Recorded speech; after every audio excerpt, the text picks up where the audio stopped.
Hey guys, I'm Matt and welcome to the Mr. Maple Show. I'm Tim. Make sure you like, subscribe, and share this video with your gardening friends. Make sure you subscribe to our weekly emails on MrMaple.com. Today we're bringing you 4 false hollies that you should be growing in your garden. Hey, these are some amazing tea olives that are going to bring a lot to the landscape, whether it be smell, texture, color, shape. These are plants that are going to enhance your landscape, and we've got 4 examples here of some of our favorites. And we hope this gives you an idea of some different places you can use tea olives in your landscape and garden to really brighten things up, but also add a lot of color. You may hear us calling it a false holly and a fragrant tea olive, and that's because they're both. It's OSMANTHUS heterophylllus. They're closely related to those sweet olives that are so popular in the South, OSMANTHUS fragrans. And what they do is during the fall, you'll see white blooms hanging off of these. That just gives a really sweet fragrance out in the garden and landscape. But there's so many different uses for these OSMANTHUS heterophylllus. Yeah, these can make great bordering plants. They can make great container plants. They look awesome in rock gardens. They're an excellent way to accent a bed. Some of the dwarfs these make a great way to outline a small bordered area. And they're excellent for so many uses because of that form, texture, and color. So these interesting tea olives are going to work zone 6 through 9. Awesome plants with some really unique colors here. I think we got a good diverse mix here to kind of bring a little bit out of what tea olives can do. And while they can add that interest with the texture, the form, the shape, the color that you talked about, that fragrance in the fall is one of the things that attracts people so much to using these out in their garden and landscape, because you can really add an evergreen interest out there that's going to give you some fragrance and add that extra dimension in your garden. I love how the flowers hang from each little leaf. It's almost like little lanterns below there. It just has that nice sweet smell. They're all a white flowering form that we have here today to talk about, and an awesome smell. You can definitely feel that picked up sweet smell in the fall when they start to flower. And I guess we'll just jump right into some of the cool varieties now that we think you should be growing in your garden. So we'll start on this side here. This is OSMANTHUS heterophylllus Sheehan. Yeah, this tree is also known by party lights. So there is a trademark in the trade on Sheehan for party lights. And I like that name because it aptly describes the colors this one does. This is a plant that was brought over from Japan by our good friend Ted Stevens. And I love this thing because it just puts on these crazy colors of this pink red to orange to peach to yellow. And when you see this plant pushing on this new growth, after it's pushed it on, that matures out, you can often get this Fruit Loop type effect, right, where you see all those colors all at once on this fragrant tea olive. Now I know Sheehan means smoke from Benny Sheehan, purple smoke. So I know the Japanese name on this one, smoke. It has an amazing texture to it. This is probably one of the most colorful tea olives. So we're starting out here with some of the craziest color changes. You know, it's not uncommon to have yellow, orange, and like that light pink like Tim was talking about, all on the new growth. Awesome habit to it. So it's really going to bring the color. So a lot of times people think of tea olives, they think of, you know, that evergreen dark green color. This one is so outside the box for that because it brings the color. It's a great way to take something like your conifer bed and add that fragrance in there with an evergreen that doesn't feel out of place. Now I'm glad you mentioned conifers because you're going to want to give each of these at least 4 hours of sunlight for their best growth rate to kind of pick them up a little bit. And it's going to peak the colors up on Sheehan if it's getting more light. If you're growing it in heavy shade, it can be a little bit more dull on the color. But this one, zone 6 through 9, is going to be able to handle some sun and really show out.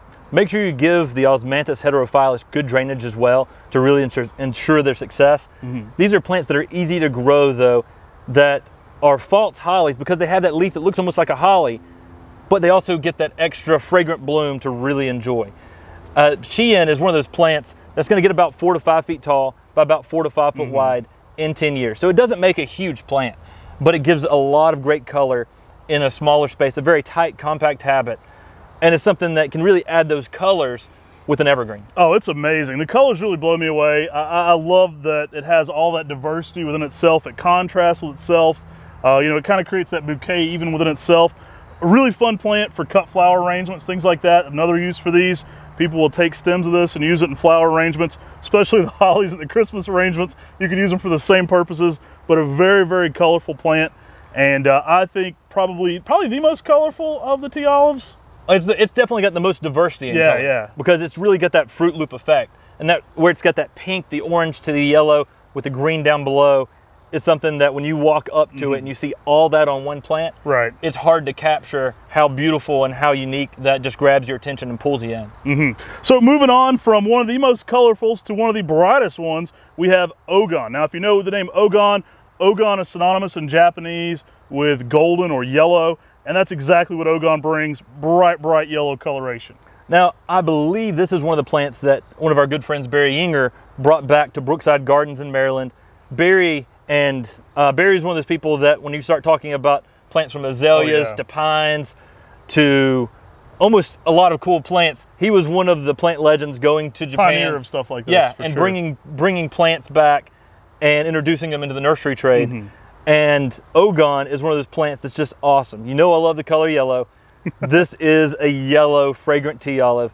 It's a little bit shorter than some of the others, typically reaching about 3 to 4 feet in height by about 3 to 4 feet in width. Great way to put that yellow splash into a conifer bed. You can put this one out there. It's going to be an evergreen, of course. As these are evergreen, it's going to bring that color year-round, and excellent, especially in the early spring. This one can almost get some pinkish yellow on the new growth in that early spring, but its primary color is going to be that golden yellow. It's not uncommon to get some salmony flushes though over top of that, especially when it's putting on new growth in the spring, and that really gives it a beautiful coloration as well. But excellent plant. You're probably familiar with OGON. It works great in the landscape, also great in the container garden. A lot of people will use these to, you know, really show off a decorative pot and kind of have something on top of there. That's not going to be a massive plant, but it's giving them an evergreen that can really show out. Now, this is one of the false hollies that you may want to give a little protection from the hot afternoon sun in the deep south in extreme hot climates. This is one partial sun would do fantastic, and you really make sure you give it some sunlight though to brighten up the yellows, and so you really get some good blooms on it in that fall time. Yeah, you still get that bright, sweet smell. Now, moving on, we've got another classic here, another one of my favorites. I'm a big fan of this one, KARI Hime. Love this plant. The trademark name on this is Party Princess, and that's because it's dense, compact. Another plant that Ted Stevens brought back from Japan. Love how vigorous this one is at a small size. It doesn't get very big, but it fills out nicely and it's dense within. You know, a unique plant for bonsai, but it would be cool if somebody did a bonsai for this because it's so dense. You see those small leaves on there? Perfect for that, perfect for fairy gardens. Excellent candidate for a container. Like, I'd love to see this in a really nice decorative planter. Really small foliage. It's one of the smallest foliages of the tea olives, and really lights up when it has those blooms on it as well. And of these four, this one may be the most prolific bloomer of all of these. Which is very fragrant too. So you get a lot in a small 4 to 5 foot by 4 to 5 foot, more compact and dense. You'll notice that KARI Hime will stretch out at an early age, and it gets denser and denser over time. Yeah. And this is a plant Matt and I fell in love with when we saw it at the J.C. Rowson Arboretum. Oh yeah. And a crazy thing that doesn't make a lot of sense is these things can actually be grafted onto Chionanthus retussus. Yeah, we've done some experiments with some things like that. I don't know how long term it would affect the size of the plant, getting it on a Chinese fringe tree root system, but we've certainly experimented with some odd things here in our nursery. These are all rooted cuttings. Yeah. These are all rooted cuttings. So don't worry about these being experiment. No experiments going on here. But some of our original stock plants are grafted onto a Chinese fringe tree because they're in that same family. And just something crazy outside the box for y'all super plant geeks.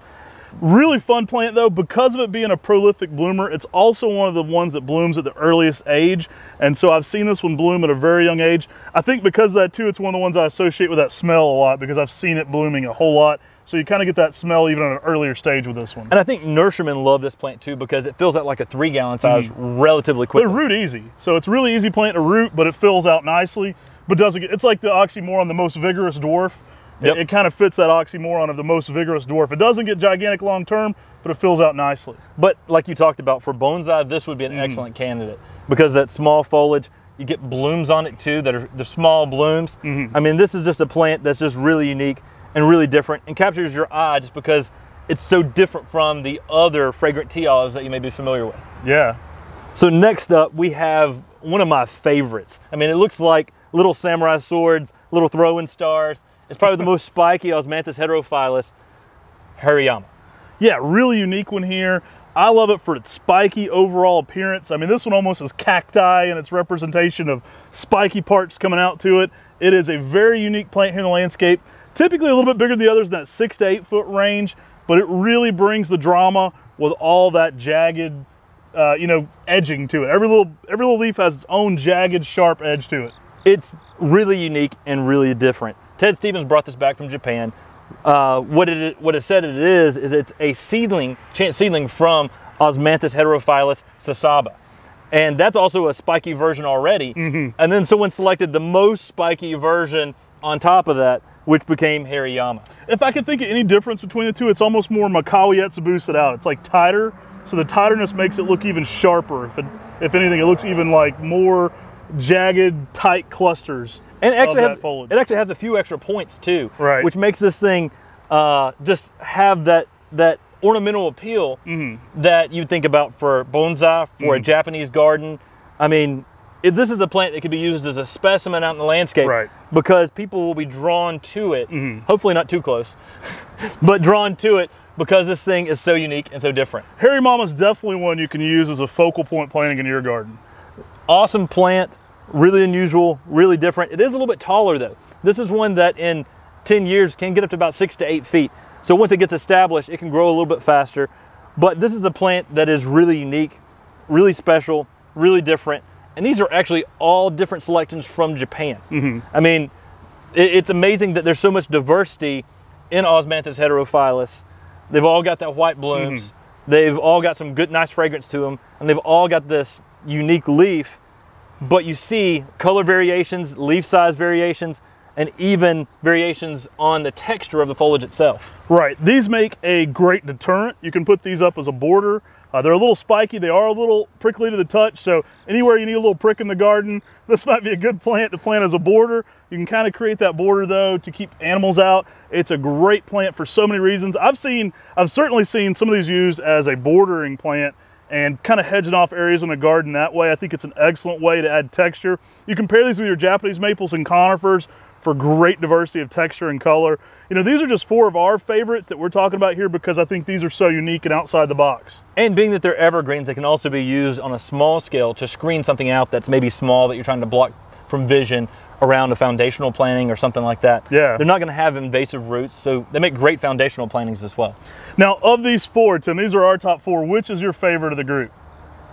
I'm probably going to have to go with the HARIYAMA. Okay. The spikiness is super unique, very different, and just, it's something that stands out from the crowd. It draws you in. It looks like a bunch of knives, a bunch of It's a hard pick here. Honestly, it's a hard pick. Like I could count it down 1 to 4 here. Gosh, I'd probably go with KARI. I mean, it's very unique. I love the really small foliage of it. I love its delicate look to it, but it's a very durable plant. It fills out quite nicely, so it's an awesome plant for nurserymen because it grows so well. But it's a very unique plant in that it's kind of perfect for like just a container planter to get out there and look like a nice little specimen on top of it. I'd probably pick KARI, but man, it's close. My runner-up would have been Shein though. But Shein definitely gives you some good color. I remember being at the J.C. Ralston Arboretum and being so excited to graft this that whenever we actually started offering KARI here at the nursery, it was probably my favorite one to get out there because I remembered that anticipation, that had the biggest hype to it for us. For exactly, sure. exactly.